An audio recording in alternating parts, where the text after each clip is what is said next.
Welcome to the Philosophemes channel. In this seminar, we will discuss the question, what is postmodernism?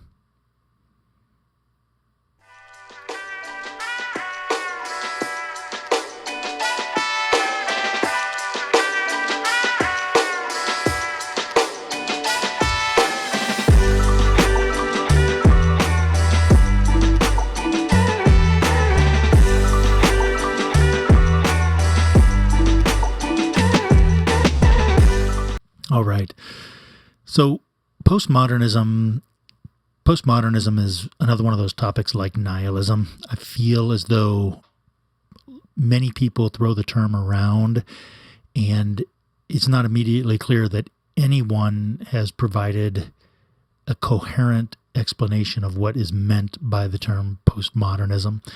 So it's my hope that with this seminar, I can provide a presentation of postmodernism that is grounded in the history of philosophy and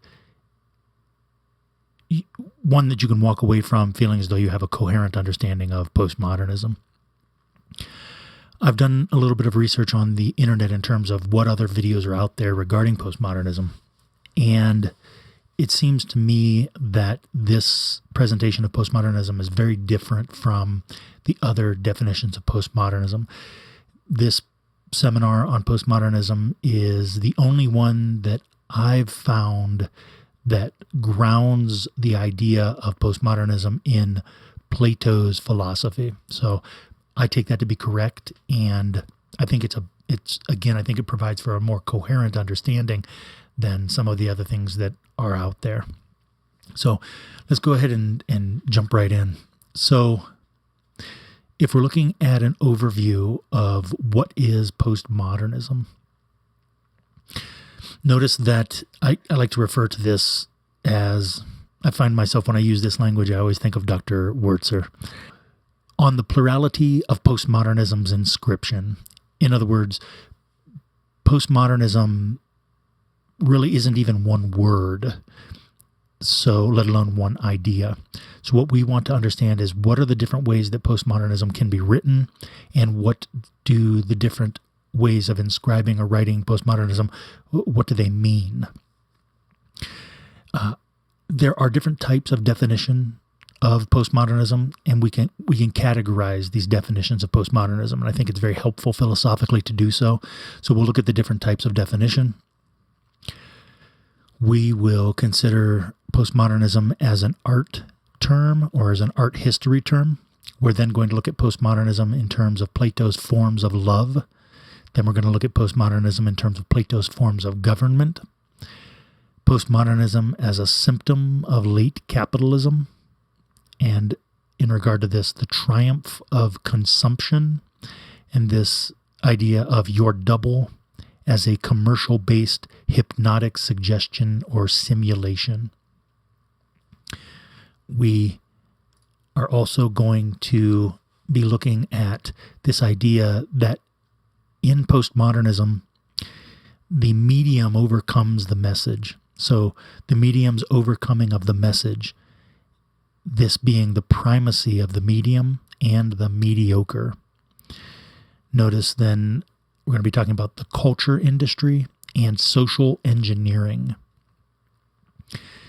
We're going to then look at from being to having, and I think that when we find ourselves in conversations about existentialism or conversations about the French theorists, Simone de Beauvoir, for example, we often see this tension, and Gabriel Marcel, we often see this tension between being and having.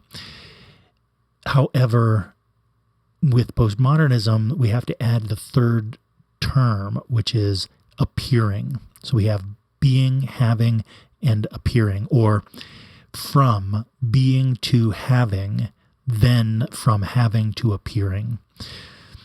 Postmodernism from the society of the spectacle to authoritarian anti-authoritarianism and hyper-realistic simulation of a good business owner class, ideal society. What is postmodernism? And then lastly, we're going to look at the most common mistakes made regarding postmodernism. I have a number of examples here, but I'm using an example from YouTube's top video suggestion. I actually started off, I was going to critique this video, but I think in the long run, I ended up just excerpting from it what I took to be the best part of the video. So we'll look at it together. And then the political grounding of the academic answer. After we look at those, I want to conclude by sharing some thoughts regarding postmodernism and Žižek. Ultimately, I would say that Žižek is operating with an incorrect ontology, and I'm going to point out here where I think that it is ontologically wrong. Okay. All right, here we go. So postmodernism as an art history term. So originally, postmodernism was an art term. It referred to art that challenges the modern form of representation. With this kind of an approach to understanding postmodernism, we could say that the urinal, you have it pictured here, the urinal supposedly became art as soon as Marcel Duchamp considered it art. Notice this is subjectivism, which is a form of relativism, that is, relative to the subject. So this is important, right, that something is art just because you consider it to be art. So you can probably already hear the overtones. Specifically, an art history term, that is, characterizing a style of painting in relation to its historical predecessor.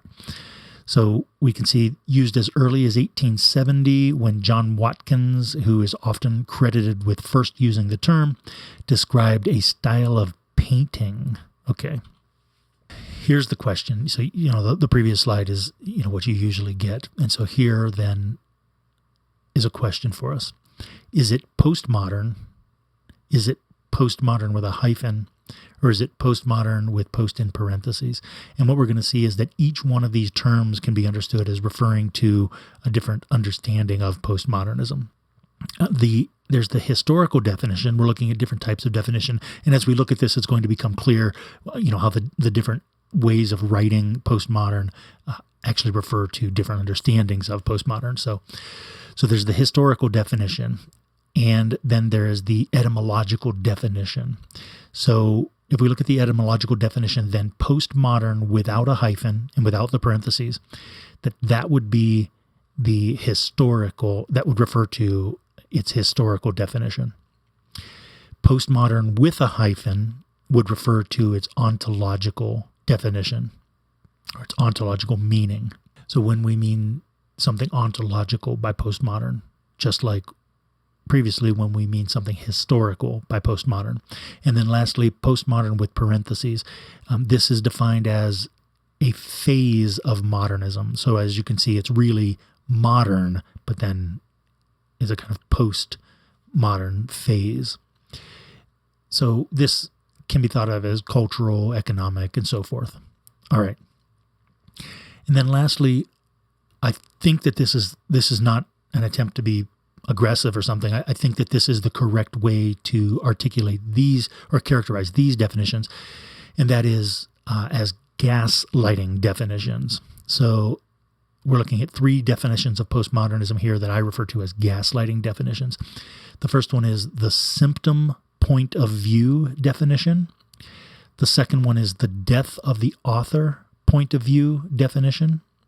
And then third is the grand narrative against grand narratives definition. And again, I think that these are all gaslighting definitions. So we're going to go through all these definitions and get a better understanding as we move forward here.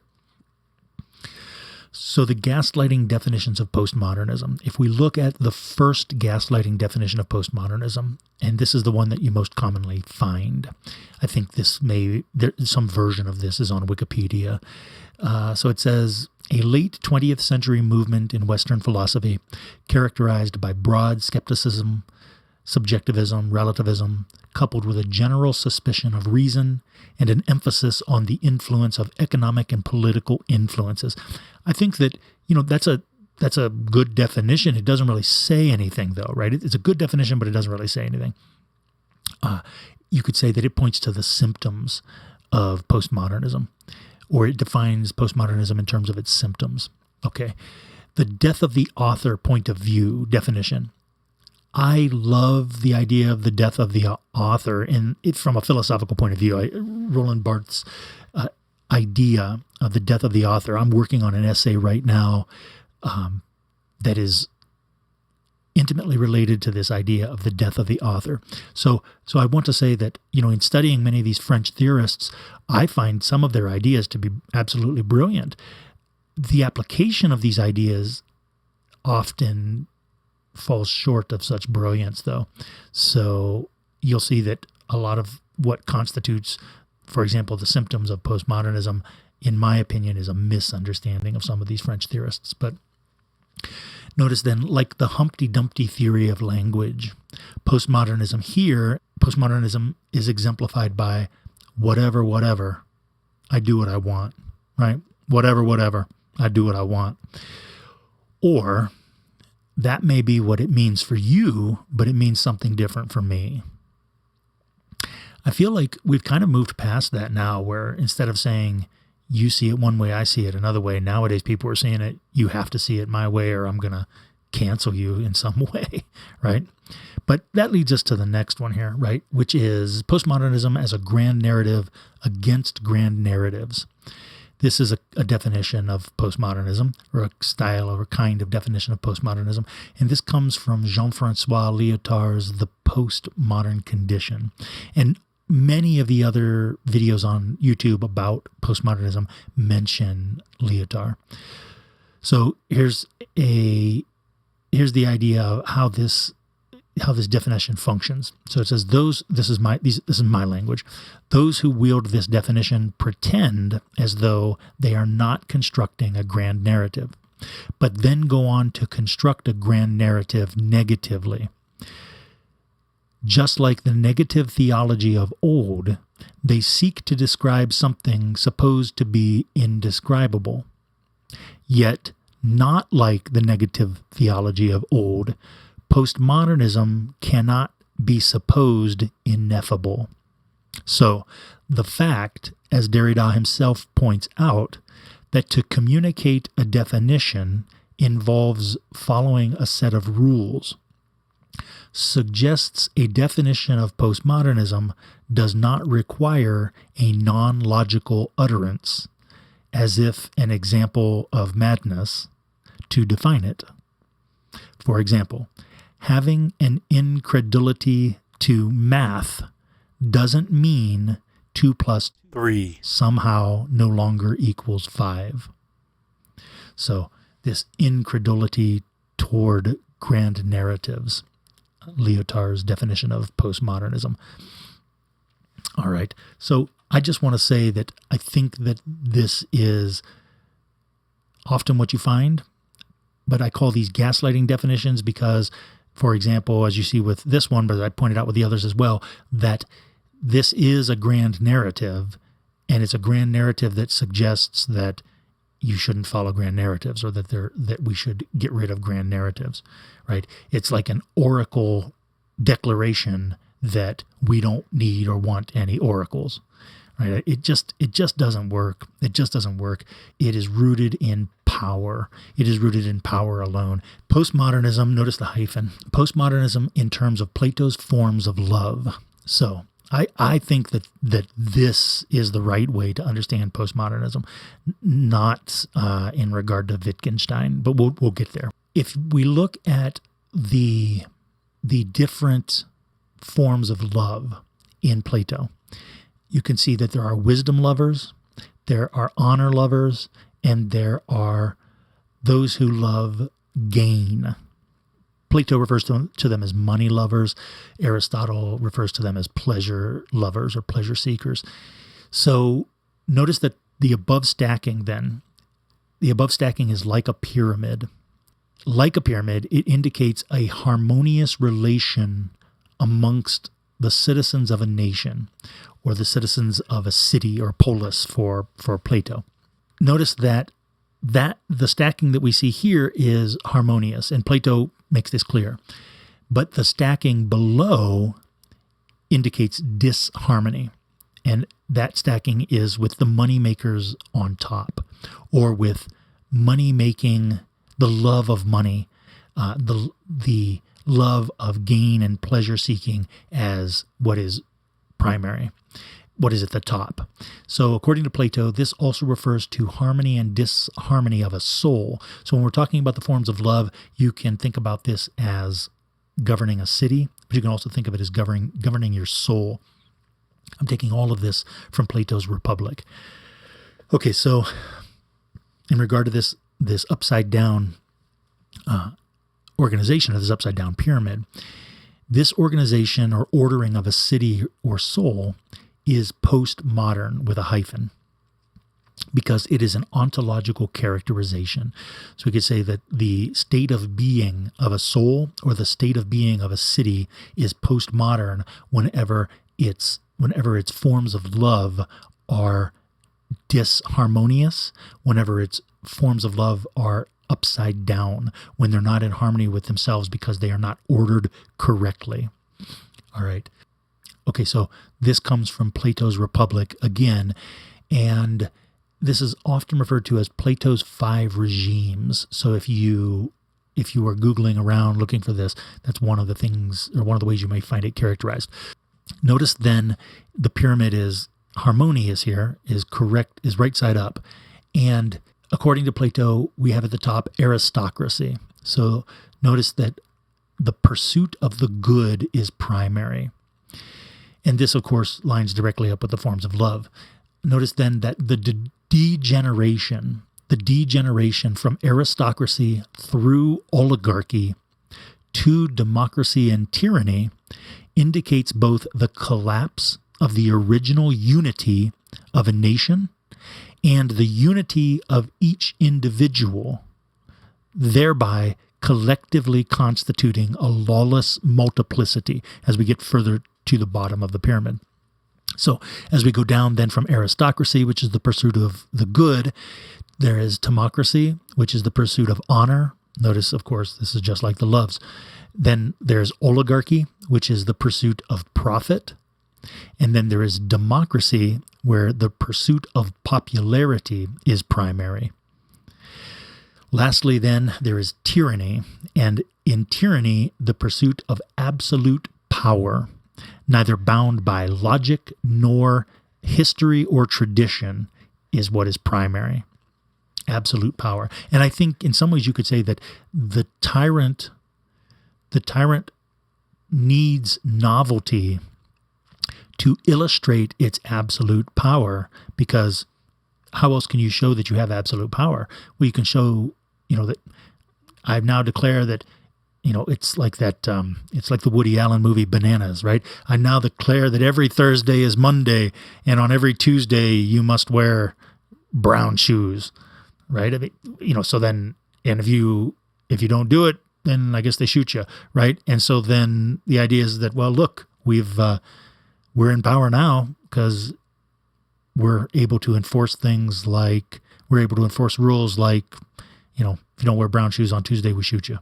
So again, you can see it's a kind of disintegration, a disharmony, and a disorder of the soul, or also of the city. Okay. So postmodernism with the parentheses. So postmodernism as a symptom of late capitalism. And for those of you who are familiar with Obama's translator, the fella here on the right providing what was supposed to be a sign language interpretation or translation of Obama's speech, I think that is a great indicator of postmodernism.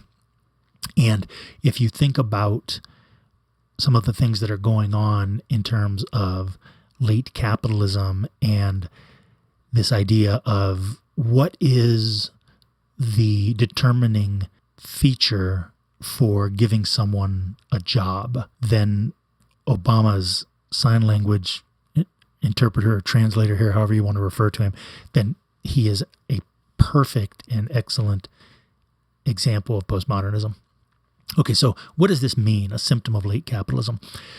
So postmodernism, as the context, capital needs to continue to expand itself. So you could say something like, if capitalism is driving culture, if capitalism is driving society, at some point, right, capitalism will have so much control and have so much power that what it needs to do is it needs to start to convert some of the workers, it needs to convert some of society into something that, for example, will help it survive, and into something that will help escalate it further. This is not what I just said. What I just said about capitalism is not a fringe theory at all. I mean, we can find plenty of Marxist and post-Marxist theorists talking like this. Althusser, for example, has lots to say about this, and we're going to look at this in a second. But just as a general sort of paraphrase, that's what we're looking at right now.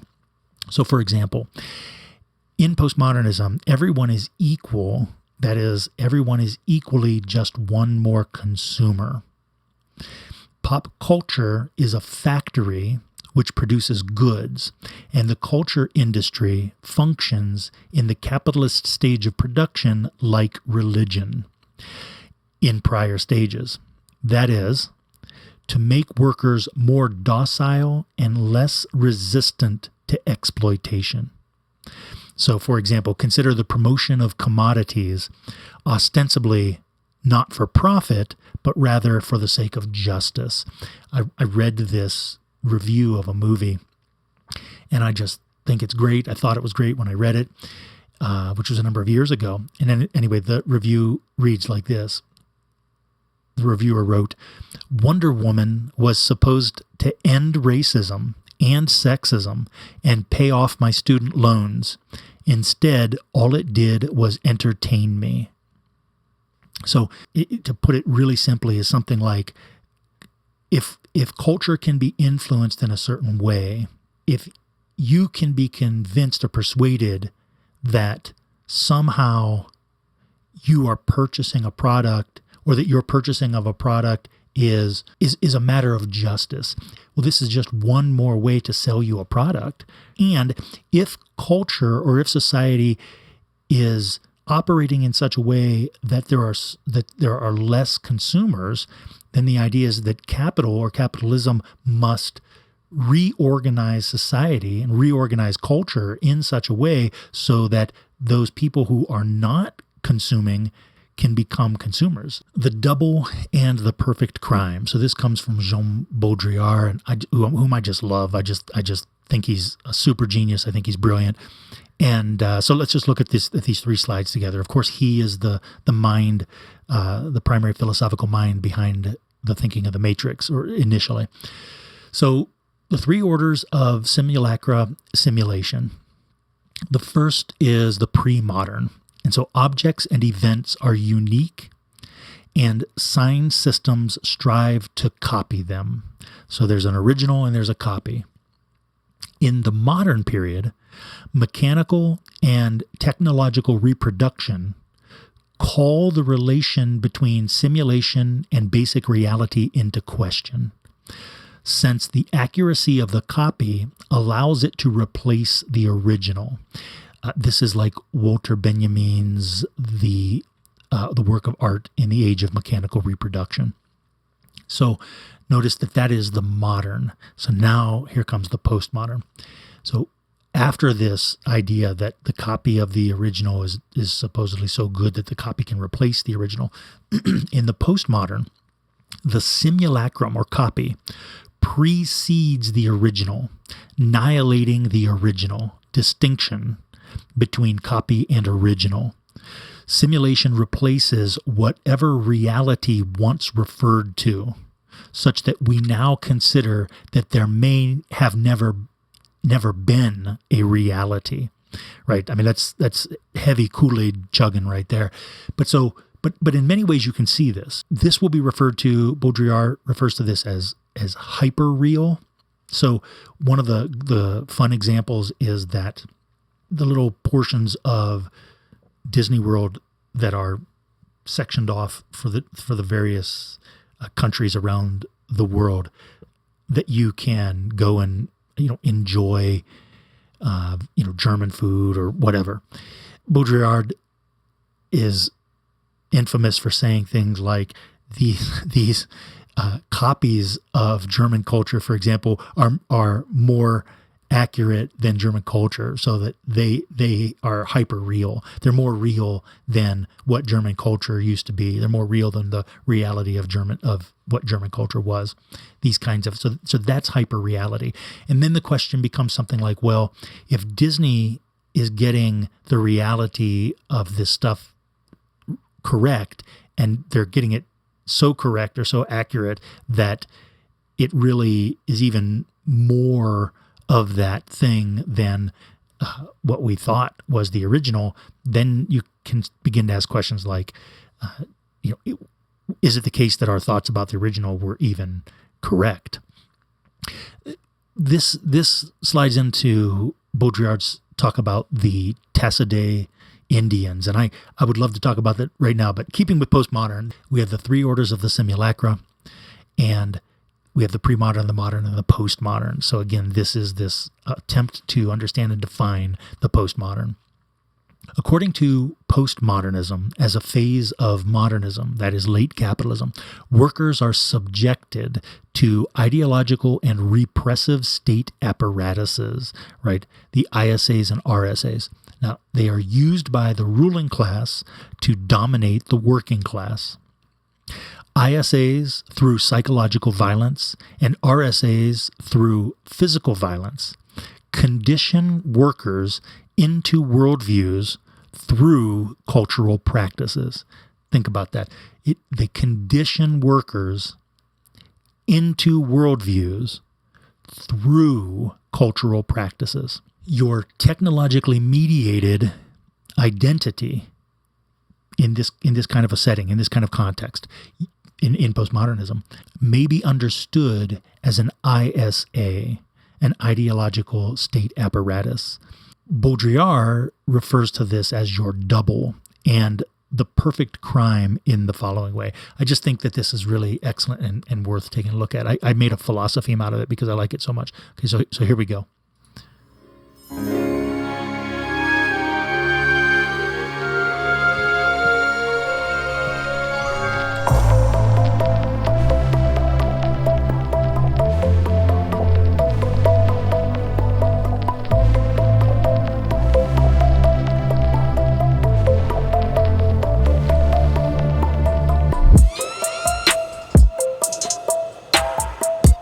Let me see if I can bring it back. There we go. So the final solution, and this is the resolution of the world ahead of time. And I just love this language here. He says, by the cloning of reality and the extermination of the real by its double. So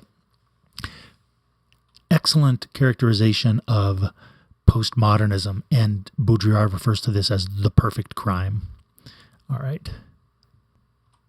Okay.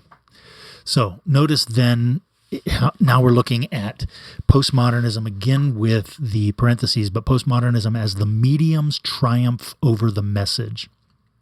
Now again, where does this image come from? If you go onto Google and you simply look for memes, right? You can go to the meme generator. And if you go to the meme generator and you search the term postmodern, this image comes up, this meme. And so you could ask yourself, why does this meme come up, right? There are many, many reasons why this meme may come up. However, how does it fit philosophically with what we're talking about? It was out of this that fake news became a household term. The idea is simply that whoever controls the means of communication has the capacity to censor and influence the content and distribution of that communication. If there are checks and balances in place to disallow such censorship, the censors seek a cultural political reason to justify the censorship. If you think about what we just said about the ISAs and the RSAs, then this should make a lot of sense. One of the times that this aspect of postmodernism betrayed itself was when it reached an absurd height with Obama's Humanities Awards. And I'm not talking about Bruce Springsteen. So I won't I'm not going to pick on anybody, but when you think about the Obama Humanities Awards, think about who got the awards and who didn't get the awards. It becomes something becomes very clear. And I think that what we looked at on the previous couple slides in ISAs, for example, through cultural influence and cultural practices, I think that it's pretty obvious that we are in the postmodern period. Thus, in the service of widening the base of the pyramid, we could say, the culture industry uses the power of the media, the medium for messages, to increase profit and to censor critics and resistance. This, again, is another way to understand postmodernism, right? I still think all of this can be contextualized by Plato, by Plato's forms of love and Plato's forms of government. But you can see in practice, this is one of the ways in which it's the sort of the bringing about of the lower part of the pyramid in the forms of government, for example.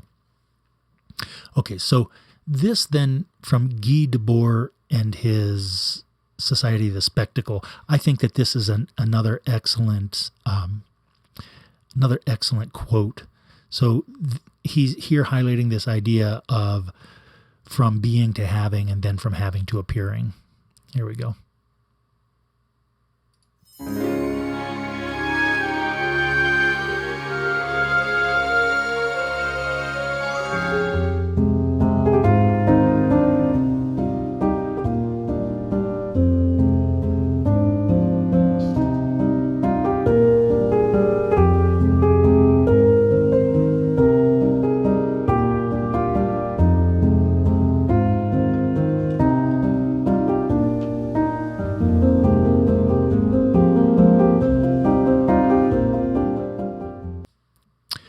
So here's a couple other excerpts I wanted us to look at in regard to postmodernism. And again, this started off as the most common mistakes. There are some things that Peterson has to say about. So my general thoughts on Peterson is that when he stays with psychology, I think that he has a lot of really valuable things to say. When he starts criticizing the German philosophers, with all due respect, I feel as though he doesn't understand Kant. And because he doesn't understand Kant, he really shouldn't be saying some of the things that he's saying about Kant. When he tries to do pure ontology, I think to myself, hey, I can't administer a Rorschach test. You know what I mean? I can't administer a Rorschach test.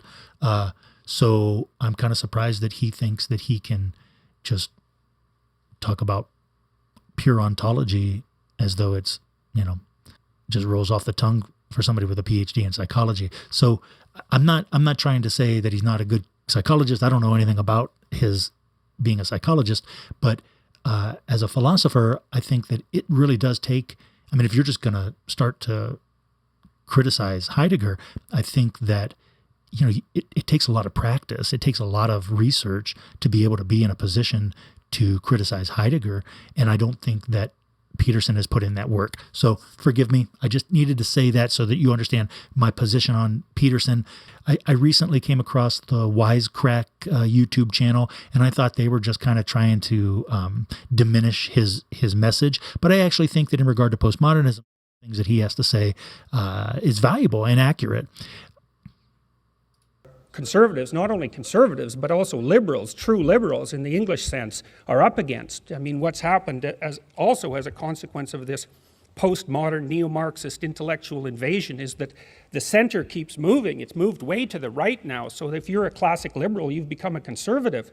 Absolutely dominates the humanities and increasingly the social sciences in the universities. And so you have to educate yourself about postmodernism. Okay, so here's what the postmodernists believe.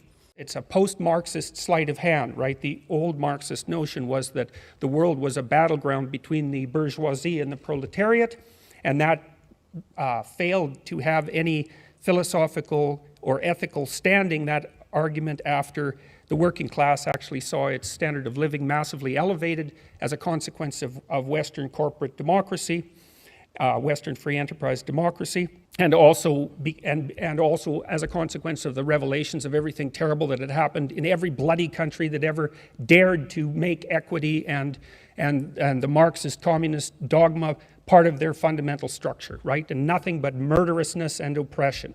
And so by the 1970s, it was evident that that game was up. The postmodernist Marxists just basically pulled a sleight of hand and said, okay, if it's not the poor against the rich, it's the oppressed against the oppressor. We'll just redivide the subpopulations in ways that make our bloody philosophy continue in its movement forward, and that's where we're at now. With regards to the universities, I thought at one point that the best thing to do would be to cut their funding by 25% and let them fight amongst themselves for the remnants, because it would force the universities to decide exactly what's important and what isn't. So I would say the humanities and much of the social sciences has turned into a postmodern, neo-Marxist playground for radicals. The scholarship is terrible. 80% of humanities papers aren't cited once. And so what that means is that they write papers for each other and they sell them to libraries, and that's how the publishers make their money. No one reads them, but the publishers can print them because the libraries have to buy them. It should be defunded. It's as simple as that. They don't do the research they purport to do. They're not interested in at all in education. They're interested in the indoctrination. All right. Okay. So one of the things that he says that I edited out of the clip was that he says that Jacques Derrida is their, he refers to Jacques Derrida as quote unquote their head trickster. I really think that Derrida is brilliant, and we're gonna see here in a moment some of the things that I have to say about Derrida, but I think that, I mean, his characterization of, for example, humanities in the universities or philosophy at universities, and this idea that, libraries are purchasing these things. And I mean, he is accurately characterizing postmodernism. I think he's right about that. Okay. So here's, when I Googled postmodernism, this was the video that YouTube wanted me to watch, right? And so here's a clip from it. Again, initially I was going to heavily criticize all these videos, and then I thought, you know what? Let's try to be nicer about it, right? And so I think this is a clip that I actually take to be pretty accurate. Okay, so here we go. The French theorist Baudrillard was really interested in this growing gap between the representation and the referent.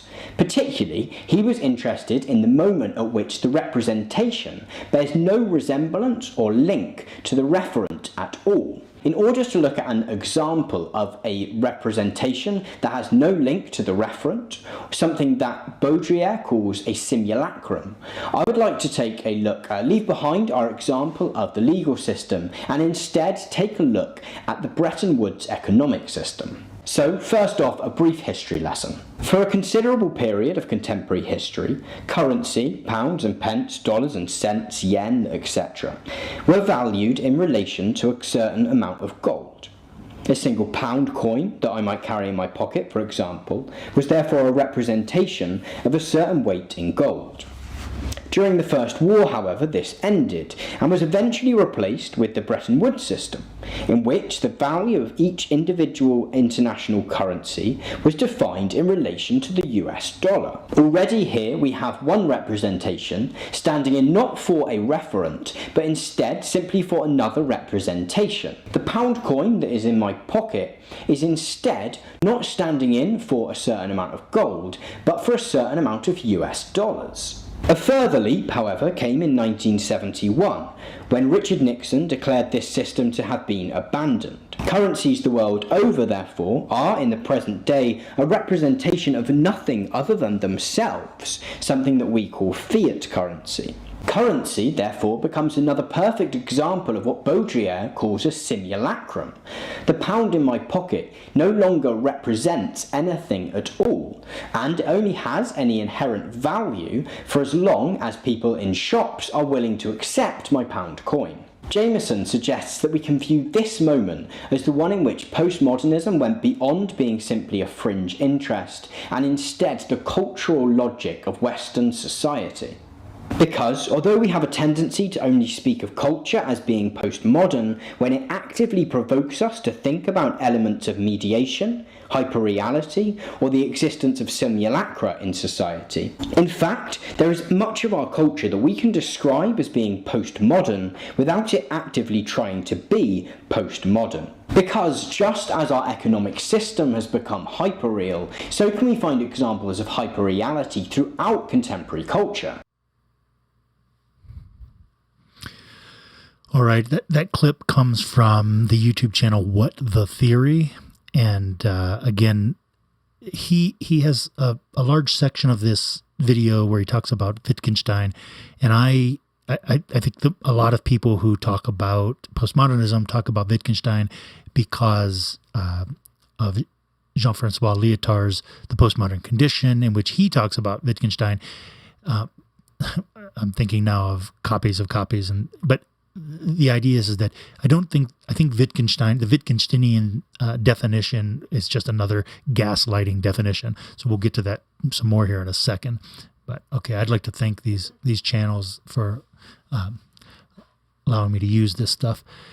Okay, so remember that Derrida was known as the French Wittgenstein. I actually think that that's a really helpful thing to remember.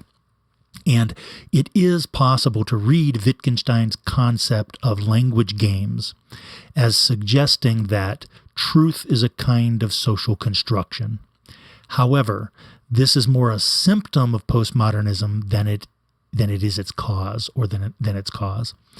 Plato's explanation actually accounts for the cause of postmodernism, and to attempt to prove that knowledge is a language game by inventing a language game to account for knowledge is circular in a way that doesn't undermine the truth of real knowledge. So again, Wittgenstein's theory that knowledge is a language game, accounting for that by formulating a philosophy or a theory that can be understood as a grand language game, that doesn't undermine the truth of real knowledge or of reality. And in fact, it seems to me that really the behaviorist understanding of Wittgenstein is the best reading of Wittgenstein, that it's philosophical behaviorism. So I don't buy this Wittgenstein stuff. You're going to find it, a lot of it on the internet, but I don't think it's an accurate or the best way to define or understand postmodernism. Okay. Then, in other words, no matter what language games may be considered normal, it is still the case that the earth either revolves around the sun or the sun revolves around the earth. No language game can change that. Okay, so here we go. Concluding thoughts then regarding postmodernism. So, at Peterson and Hicks, their presentations of postmodernism are political framings rather than philosophical ones, even Dr. Hicks. Again, this is not to say that everything that they say is incorrect, but it's certainly in the service of politics. At first, this may not seem to matter, but it may be the case that coherently understanding the philosophy actually makes it better as a political weapon. In other words, it makes it function more precisely and efficiently as a weapon if its structure is clearly revealed. At the same time, at Wisecrack, and that's the YouTube channel Wisecrack, I think it's a mistake to say that postmodernism no longer accurately refers to our current historical situation. The person at the Wisecrack YouTube channel noted that they have a PhD in philosophy, and so I think it's fair to comment on their comments. I'm not picking on anyone. I'm not trying to be hostile or anything like that. But I, after watching that video, I felt as though it was attempting to be very dismissive of certainly Peterson, but also, it seemed to me, this idea of postmodernism. as if it just doesn't really refer to anything that's relevant philosophically, and that we really shouldn't be using the term anymore. But I feel as though the term postmodernism is an accurate depiction of the historical period that we are currently living in. And so therefore, I think that it is valuable to attempt to understand what postmodernism refers to, what postmodernism means. So I think that Peterson and Hicks are wrong to criticize Kant simply as Hegel's precursor. Kant was Hegel's precursor. However, Hegel provides a reading of Kant that Kant himself said was wrong. This wasn't emphasized so much in the excerpt that we just saw from this Peterson video, but this can be found still on the internet. It's an early Peterson video that I'm referring to. So Kant, without addressing Hegel directly, of course, because Hegel came after Kant was able to anticipate a specific reading of his philosophy. And that is the reading that Hegel would later develop. It actually was started by Schelling, but Schelling abandoned the reading. Arguably, Fichte started it, but in either case. And Kant called that reading transcendental illusion. So these are my concluding thoughts on postmodernism. So to my mind, if we can come to understand Hegel's philosophy as a mistaken reading of Kant, then we can return to a scientific understanding of existence. This is existentialism proper, and not have to promote throwing out the baby with the bathwater. Understanding Hegel's philosophy as a mistaken reading of Kant significantly undermines Marx's project, and therefore all the postmodern clowns, and that's a technical term. I'm not slinging mud. That's a technical term. All the postmodern clowns like Lacan and Žižek.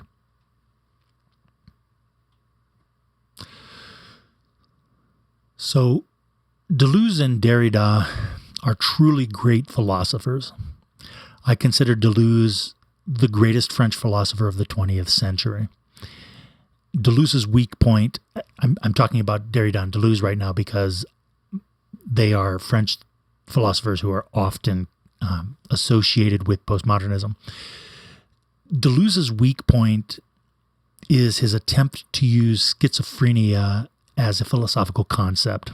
In some ways, the concept successfully characterizes a category of resistance, but as soon as we attempt to apply it positively, its incongruence with actual schizophrenia is revealed. So then you might wonder, well, what's going on with it? Derrida is misread, in my opinion. This is, of course, because it is so difficult to read him. Yet Derrida is far too sophisticated to be undercut by mere political zeal. So the problems you don't solve remain problems you haven't solved. I think that blaming Derrida misses the mark. It's the people reading Derrida, not Derrida.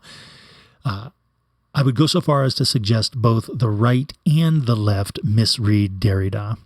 It took me a PhD in philosophy to finally understand Derrida. I remember Dr. Wurtzer told me we were formulating the idea for the dissertation, and I was initially I wanted to look at Walter Benjamin and Jacques Lacan, and Wurtzer said to me, he said, if you don't deal with Derrida right now, you're always going to have to deal with Derrida. You're always going to be up against Derrida. You need to include him in your dissertation so that you can come to understand him, like at a deep level. And he was right. I agree with that advice. I think that was really good advice that he gave me. So I included Derrida as a central figure in the dissertation. But ultimately, if you only want to know what to politically support and what not to politically support, then I suppose it doesn't matter if you understand the philosophy. Yet it may be the case that you can't truly support a political position that you don't understand, or you can't truly nonviolently undermine a political position that you don't understand. So I hope to put together videos regarding Derrida and Deleuze in the future. time permitting. The key to understanding them, this goes all the way back to the first slide in this section, is understanding their relation to Kant and Hegel. And the key to understanding Hegel is twofold. One, or first, what makes his position that of transcendental illusion? I'm saying these things to you to try to help. I'm trying to be helpful. I really think that this is how to get to the heart of it. And I believe this is very helpful, especially if you want to understand postmodernism. And second, then, how Schelling, Schopenhauer, and Kierkegaard criticized Hegel. When you take any of these individuals in isolation, like, oh, well, Kierkegaard's pushing Christianity, or Schelling, was full of resentment or something, or Schopenhauer just hated beards and Hegel or something. But that's all nonsense. That's all nonsense. These are major philosophical figures, and their philosophical thinking is precise and it is very accurate. And so, especially when you put all of them together and you recognize that in essence, every single one of them is using the same criticism of Hegel. They're all criticizing Hegel in the exact same way. And to my mind, that's because Hegel is wrong in the way that they are criticizing him. Their critique of Hegel is correct. So, I think that if you can understand their critique of Hegel, then you'll be able to get a foothold in all of this postmodern aggression and illusion. All right. So we're concluding now, finally. Where is Žižek wrong? He is ontologically incorrect. He's operating with an incorrect ontology, right? If you ask him, I think he would say that he's a materialist, and that's incorrect. It's the wrong ontology if you're trying to understand reality. So interestingly, right, it says, hey, I'm a materialist, and I think that you can't understand reality. Well, maybe you can't understand reality because you're a materialist. Many grad students seem to have enjoyed watching Žižek pour out warm Coca-Cola as a metaphor for his dialectic of shit. They're grad students at Fordham University who are on Instagram right now celebrating Žižek's dialectic of shit. Rather than get all wrapped up in the entertainment he calls dialectic, the key to dismantling Žižek is this. If there is no difference between Descartes and Kant, then Leibniz's entire philosophy must be ignored. Locke's explicit criticism of Descartes, Leibniz's coining a term for that criticism and developing it into something Kant will later employ against Hume, all thinkers Descartes did not know, must be ignored. All of Kant's ways to differentiate himself from Descartes must be ignored. The fact that Descartes and Kant have radically different understandings of space and time must be ignored. In sum, there are, as just mentioned, too many historical facts and developments in the history of philosophy to simply ignore so as to equate Kant with Descartes. Why does Žižek want to equate Kant with Descartes? Because then Hegel's Cartesianisms can be overlooked as if they simply refer to the way all of those philosophers were thinking. Yet those philosophers were not all working with the same ontology. So that was the seminar on postmodernism. You can see the various ways to inscribe postmodernism, to write the word postmodern. And I hope that you now are able to think about the different ways that postmodern is written, the different meanings associated with each of those ways of inscribing the term. I also feel as though I've armed you, so to speak, with the philosophy that you can use to defend yourself against some of the postmodern philosophers that are out there, primarily, for example, Žižek. So thank you so much. Please do like and subscribe, and I'll see you in the next episode. Thank you.